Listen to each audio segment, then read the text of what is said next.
Assalamualaikum warahmatullahi wabarakatuh. Astaghfirullahaladzim, astaghfirullahaladzim, astaghfirullahaladzim, astaghfirullah. Astaghfirullahaladzim, astaghfirullahaladzim, astaghfirullahaladzim, astaghfirullah. Astaghfirullahaladzim, astaghfirullahaladzim, astaghfirullahaladzim, astaghfirullah. Astaghfirullahaladzim, astaghfirullahaladzim, astaghfirullahaladzim, astaghfirullah. Astaghfirullahaladzim, astaghfirullahaladzim, astaghfirullah. Astaghfirullahaladzim, astaghfirullahaladzim, astaghfirullahaladzim, astaghfirullah. Astaghfirullahaladzim, astaghfirullahaladzim, astaghfirullah. Astaghfirullahaladzim, astaghfirullahaladzim, astaghfirullahaladzim, astaghfirullah. Astaghfirullahaladzim, astaghfirullahaladzim, astaghfirullah. Astaghfirullahaladzim, astaghfirullahaladzim, astaghfirullahaladzim, astaghfirullah. Astaghfirullahaladzim, astaghfirullahaladzim, astaghfirullah. Astaghfirullahaladzim, astaghfirullahaladzim, astaghfirullahaladzim, astaghfirullah. Astaghfirullahaladzim, astaghfirullahaladzim, astaghfirullah. Astaghfirullahaladzim, astaghfirullahaladzim, astaghfirullahaladzim, astaghfirullah. Astaghfirullahaladzim, astaghfirullahaladzim, astaghfirullah. Astaghfirullahaladzim, astaghfirullahaladzim, astaghfirullahaladzim, astaghfirullah. Astaghfirullahaladzim, astaghfirullahaladzim, astaghfirullah. Astaghfirullahaladzim, astaghfirullahaladzim, astaghfirullahaladzim, astaghfirullah. Astaghfirullahaladzim, astaghfirullahaladzim, astaghfirullahaladzim, astaghfirullah. Astaghfirullahaladzim. Subhanakallahumma Rabbana la ilma lana illa ma 'allamtana innaka antal alimul hakim wa tub 'alaina innaka antat tawwabur rahim wa taqabbal minna innaka antas samiul alim wa 'allimna min ladunka ilman nafi'a ya dzal jalali wal ikram. Allahumma ftah lana hikmataka wansur alaina rahmataka ya dzal jalali wal ikram. Wa sallallahu ala sayyidina Muhammad walhamdulillahi rabbil alamin. Hadirin hadirat jamaah Masjid Baitur Rahim, Majelis Taklim rahimakumullah. Sebelum kita lanjutkan keterangan dari kitab Nashai'ud Diniyah, terlebih dahulu marilah kita memanjatkan rasa syukur kehadirat Allah Subhanahu wa Ta'ala, yang mana kita pada detik ini, pada saat ini masih dikarunia Allah kesehatan zahir lan batin, sehingga kita bisa hadir di sini majelis. Mudah-mudahan kita mendapatkan ilmu yang bermanfaat. Amin, Allahumma amin. Kita masih menjelaskan dan meneruskan mengembangkan dari materi yang lalu yaitu kita berbicara tentang ar-rahmah. Jadi kasih sayang. Kasih sayang yang harus ada pada diri kita terhadap orang-orang yang diuji oleh Allah, terhadap orang-orang yang mendapatkan ujian dari Allah, mulai dari diuji dari sisi fisik, diuji dari sisi tata pikir, diuji dari sisi finansial, atau orang-orang yang mendapatkan musibah dan lain-lainnya. Tentunya kita harus punya kasih sayang kepada semuanya, itu sesuai dengan kondisi yang ada pada diri kita. Ketika kita tidak punya rasa kasih sayang, itu menunjukkan hati yang ada di dalam diri kita itu yang disebut dengan qaswatul qulub, hati yang keras. Itu adalah kasih sayang. Kemudian rahmat, kasih sayang, bisa juga diartikan dengan usulul iman, wat tauhid wal ma'rifah fil qalbi.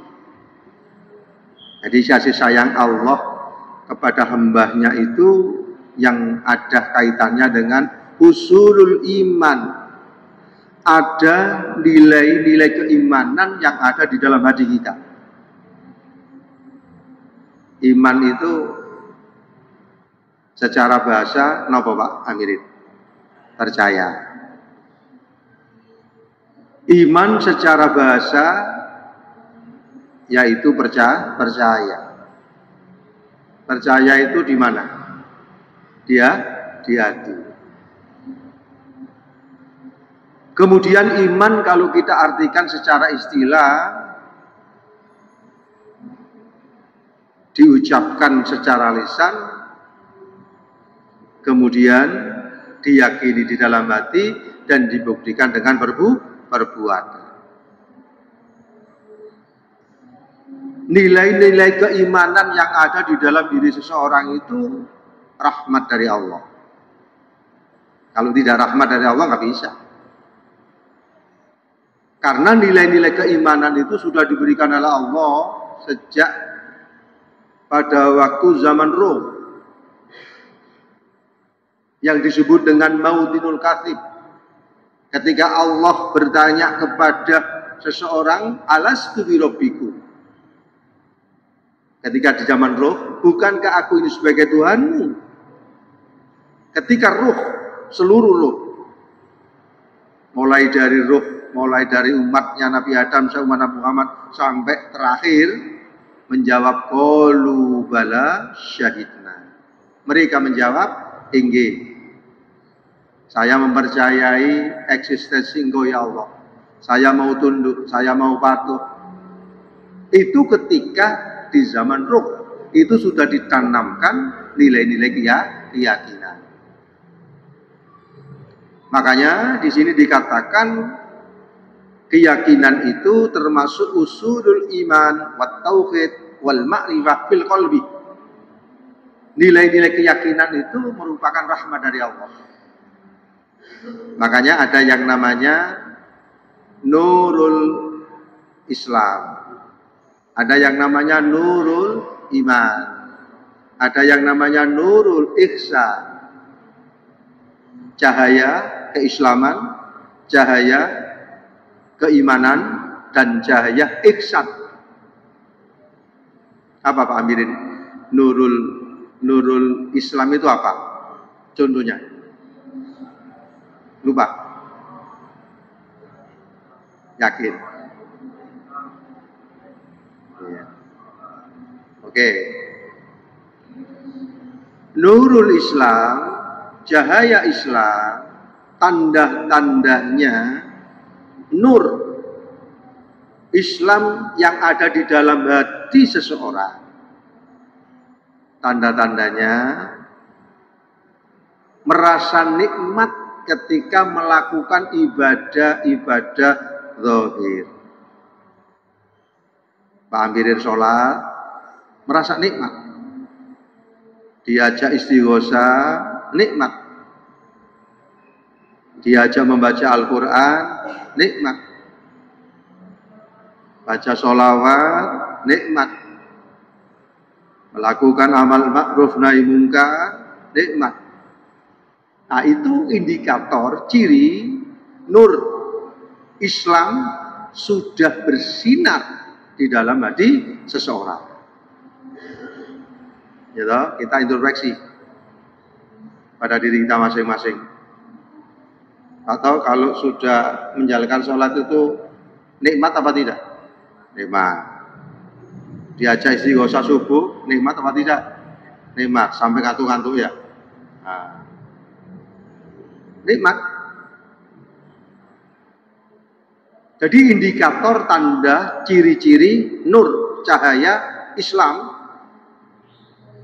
yang sudah ada di dalam diri seseorang itu ketika menjalankan sholat nikmat. Jadi ketika menjalankan sholat itu tidak tergesa-gesa. Ketika menjalankan sholat tenang, ada tumakninahnya. Ketika menjalankan sholat khusyuk.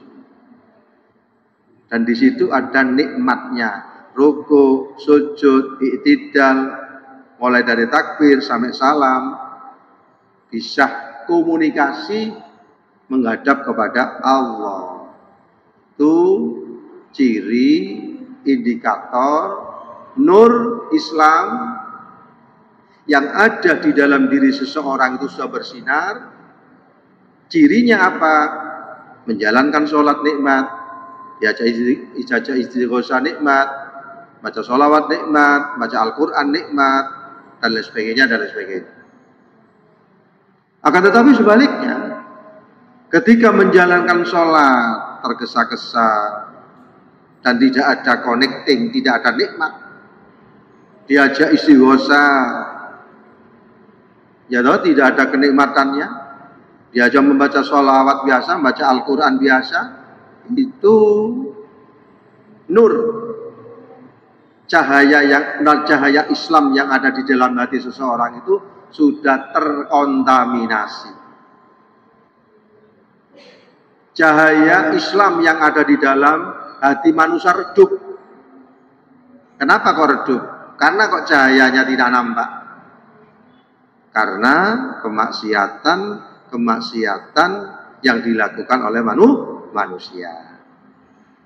Diajak sholat agak lama, sambat. Diajak zikir agak lama, sambat. Nah, itu menunjukkan bahwa nur Islam yang ada di dalam diri seseorang itu sinarnya ini redup karena amal perbuatan yang tidak baik. Itu tandanya. Kemudian yang nomor 2 ada yang namanya nur iman.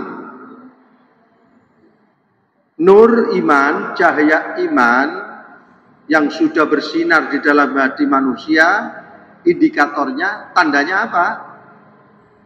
Tandanya itu dia merasa nikmat ketika melakukan ibadah itu ikhlas. Ikhlas itu apa? Melakukan ibadah karena Allah. Ketika dia ikhlas, ada nilai kenikmatan. Ridho. Apa ridho kemarin? Menerima apapun, ya keputusan dari Allah yang kita terima, kita ridho, kita rela, kita terima. Dan kita menerimanya itu nikmat. Ya, kita ikhlas, ada nilai kenikmatan. Ridho, ada nilai kenikmatan. Jadi masalah-masalah rohani, masalah-masalah dalam itu ada nilai kenikmatan, itu menunjukkan tanda-tanda nur iman bersinar di dalam hati manusia. Ada juga yang namanya cahaya ihsan. Apa ihsan itu? Anda budallah ka'annaka tarahu fa illam takun tarahu fa innahu yaraka. Ada makom musyahadah dan ada makom apa? Ada yang namanya anda budallah ka'annaka tarahu. Ada makom muraqabah dan ada makom musyahadah. Artinya nur ihsan itu seseorang sudah bisa menyaksikan Allah, bisa musyahadah kepada Allah bukan dengan mata zahir tapi dengan basyirah. Dia mampu melihat Allah. Di dalam setiap kejadian dia mampu melihat Allah, tapi melihat Allah itu tidak dengan mata zahir tapi dengan mata batin. Itu tanda-tandanya nur iman, nur Islam. Pertama nur Islam, nur iman, dan nur ihsan. Pak Amirin di tingkatan yang berapa ini? Di nur ihsan atau nur iman? Nur iman. Kita belajar ridho, ikhlas, ada nilai-nilai kenikmatan. Itu adalah yang dimaksud dengan rahmat itu usulul iman. Di dalam diri kita itu mendapatkan kasih sayang dari Allah yang berupa iman. Iman itu tadi. Ketika orang itu sudah beriman akan mendapatkan satu kebahagiaan, ketenangan, kesejahteraan. Man amila sholihan min dzakarin aw unsa wa huwa mu'min.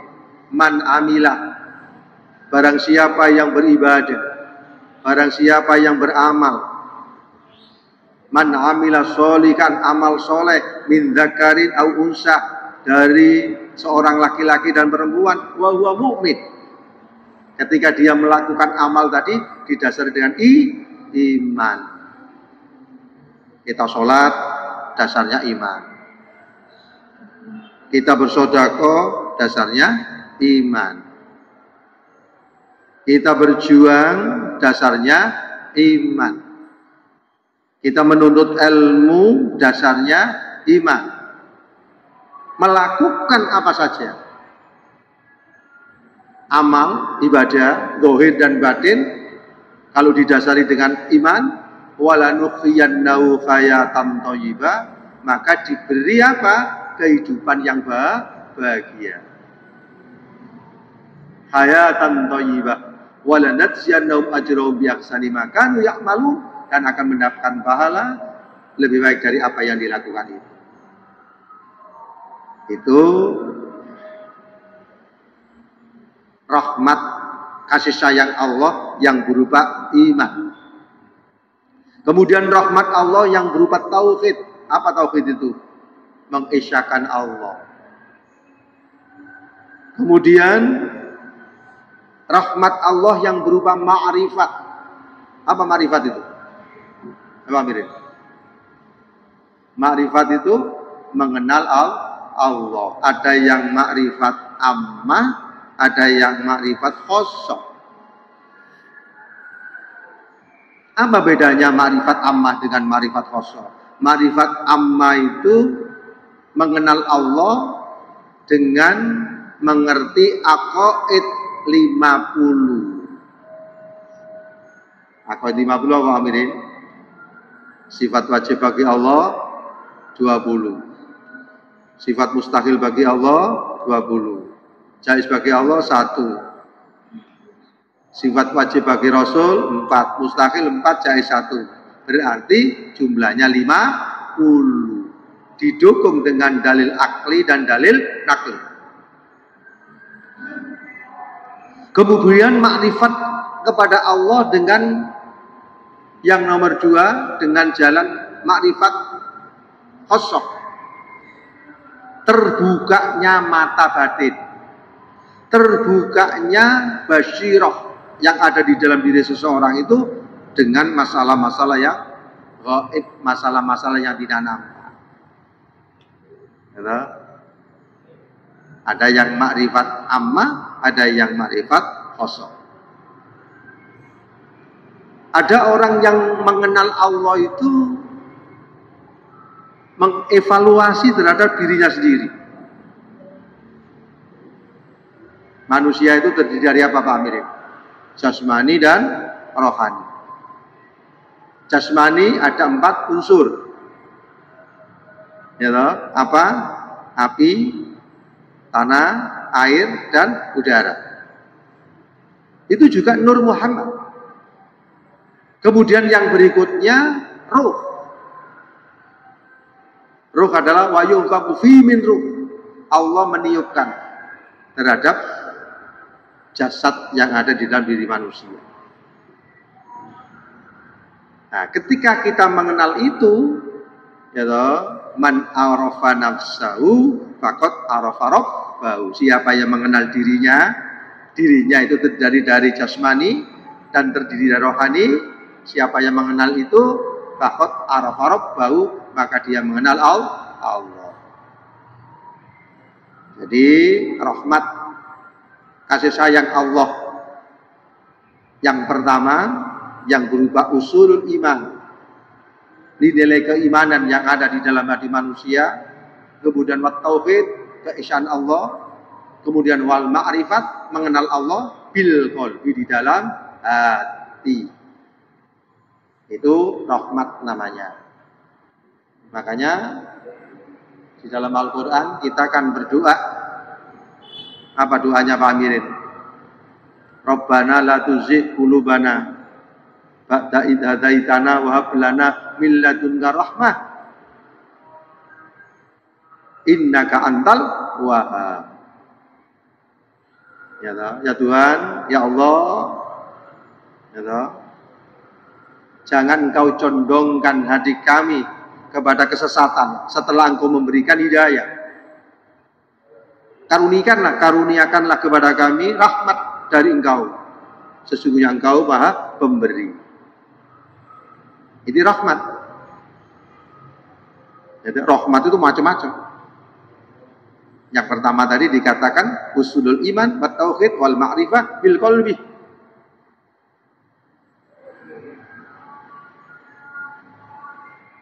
Kemudian berikutnya yang nomor 2, yang termasuk kasih sayang Allah, usul nur sa'adah wal ibadah fil jawarih.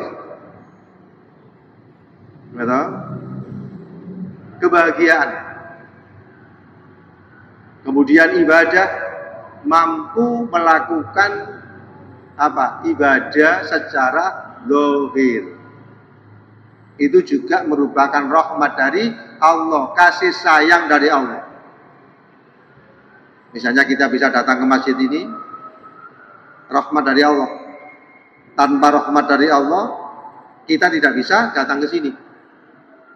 Bisa sholat, mau datang ke sini, apapun dilakukan, bisa pulang, itu rahmat dari Allah. Kalau tidak rahmat dari Allah, kita tidak bisa menjalankan sholat. Kita tidak bisa datang ke masjid. Kita tidak bisa membaca kalimat-kalimat thayyibah. Semuanya itu adalah rahmat dari Allah. Nah, itu rahmat dari Allah. Kemudian yang berikutnya usulus suhulatil asbab ma'isyah minal amni was-sikhah wal kifayah. Yang termasuk rahmat itu adalah juga mudahnya kita bisa mendapatkan mendapatkan rezeki, kita bisa bekerja, bisa aktivitas, bisa melakukan apapun untuk untuk mendapatkan rezeki dari Allah. Itu juga rahmat. Kemudian kita mendapatkan keamanan, kondisi aman, di rumahnya aman, tidak mendapatkan musibah, aman, masyarakatnya aman, negaranya aman. Itu juga rahmat. Kalau negaranya perang, itu itu akan terjadi ujian yang berat. Wassehat wal kifayah. Kesehatan juga merupakan rahmat. Sehat jasmani dan sehat rohani. Makanya ada sebuah hadis yang informasinya, yang artinya,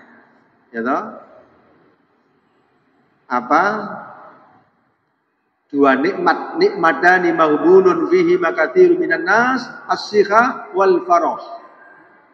Ada dua nikmat yang kebanyakan manusia melupakan daripada nikmat itu, as-siha wal farah.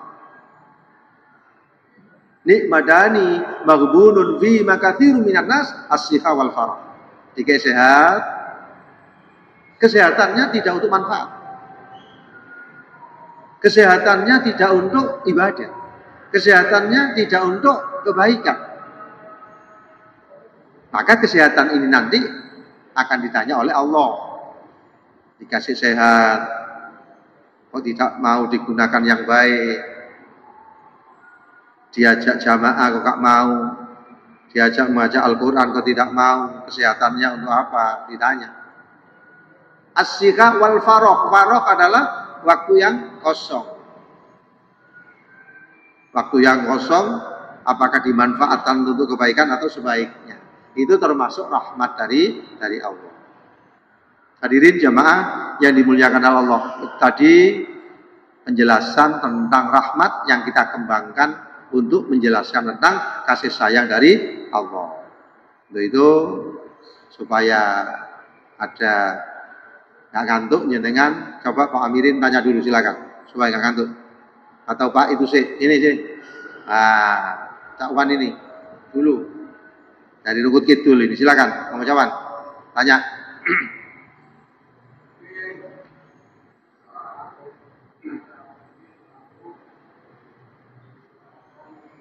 Ya.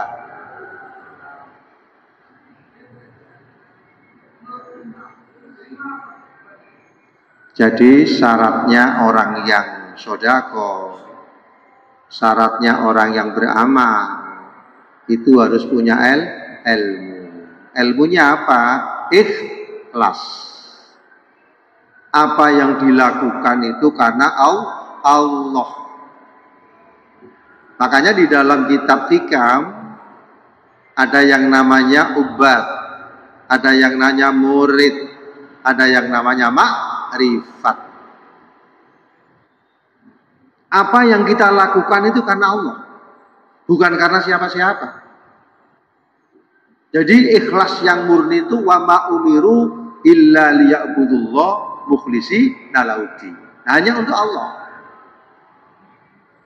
Orang ubat kan kalau di dalam kitab Hikam kan dia ibadah itu ibadah maghdhah maupun ibadah ghairu maghdhah.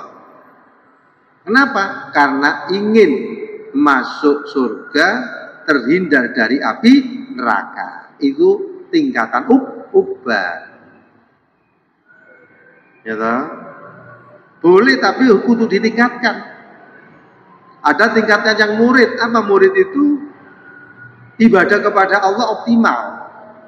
Ibadah maghdhah maupun ghairu maghdhah, tapi ibadahnya ingin mukasyafah, ingin menjadi orang yang dekat, ingin menjadi waliullah, ini menjadi terbukanya hijab. Mukasyafah. Yang nomor 3, ma'rifat. Dia beribadah kepada Allah, kepingin menjadi hamba Allah yang baik. Dia beribadah kepada Allah, tidak merasa dia melakukan ibadah, tapi itu semata-mata pertolongan dari Allah. Sholatnya gedu, ibadahnya gedu, tapi dia tidak merasa punya amal. Semuanya itu sumbernya dari Allah, sehingga dia terbebas dari sifat ujub, takabur. Karena manusia la haula wala quwata illa billahi aliyil azim. Oke, Pak Amirin sekarang, silakan. Ya, kasih sayang.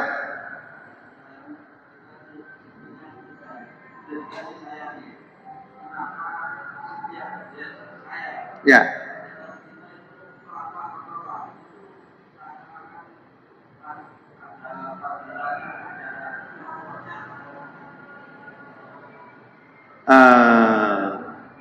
Kita ini sudah dikasih sayangi Allah. Semuanya dari Allah.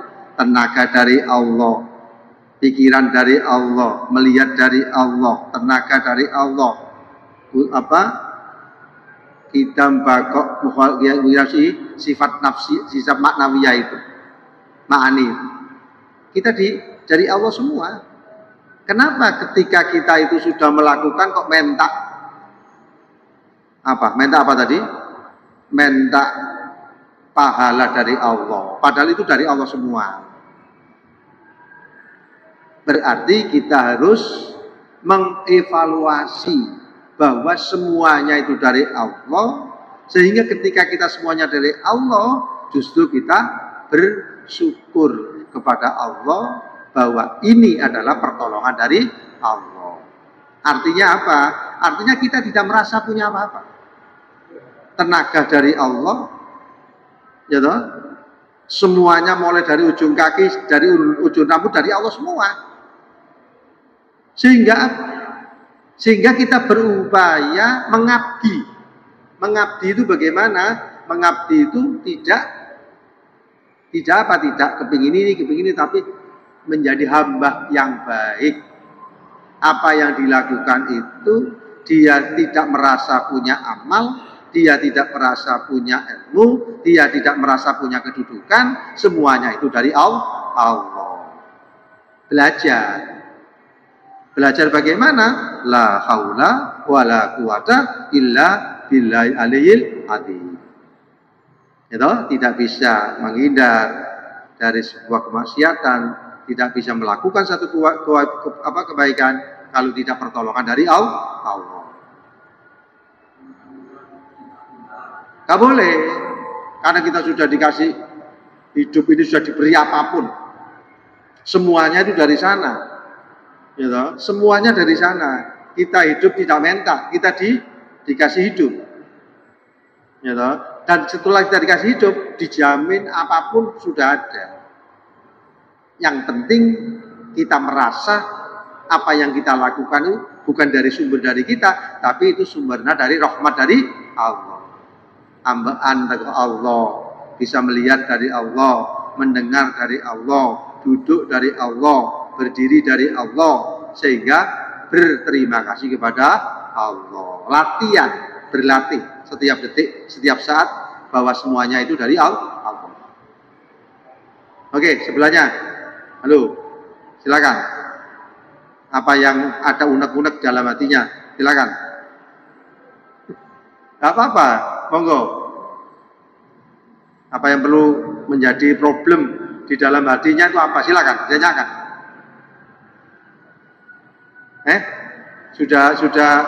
Sudah tingkatan nur Islam, nur iman, dan nur ihsan. Apa sudah tingkatan nur Islam tadi? Tingkatan nur Islam itu tandanya tadi apa? Dijak sembahyang nikmat, dijak zikir nikmat. Jenengan nikmat enggak ketika ajak sholat? Nikmat. Zikir nikmat. Nah, itu cahayanya itu sudah ada di dalam diri manusia. Itu ditingkatkan. Setelah sudah mencapai satu kenikmatan melakukan satu ibadah, sholat nikmat, zikir nikmat, maca selawat nikmat, membantu orang lain nikmat, ditingkatkan terus, akhirnya menjadi nur iman. Kalau sudah menjadi nur iman, menjadi orang yang ibadah ketika dia ikhlas itu nikmat. Kalau tidak ikhlas, tidak nikmat. Kenapa? Karena ikhlas itu memang wa ma umiru illa liya'budullah mukhlishina lahud-din. Ketika tidak ikhlas jadi tidak diterima. Sehingga ketika dia ikhlas, senang ya Allah, saya hanya kepada Engkau ya Allah, tidak kepada yang lain. Terus setelah itu sudah menjadi satu rutinitas, menjadi satu budaya, menjadi satu rutinitas, dan menjadi satu kebiasaan, meningkat menjadi nur ihsan. Nah, nur ihsan mampu musyahadah, melihat Allah secara mata basyirah terhadap semua kejadian yang ada. Jadi intinya bertahap. Pertama, nur Islam. Nur Islam ditingkatkan menjadi nur iman. Nur iman ditingkatkan menjadi nur ihsan. Terus ditingkatkan. Oke. Mudah-mudahan menjadi ilmu yang bermanfaat. Amin. Allahumma amin. Allahumma sholli wa sallim wa barik ala sayyidina Muhammad. Walhamdulillahil alamin. Allahumma rzuqna ilman nafi'ah. Allahumma rzuqna ilman nafi'ah. Rahmatan lil alamin. Rahmatan lil alamin. Rabbana atina fid dunya hasanah wa fil akhirati hasanah walhamdulillahi alamin. Assalamualaikum warahmatullahi wabarakatuh.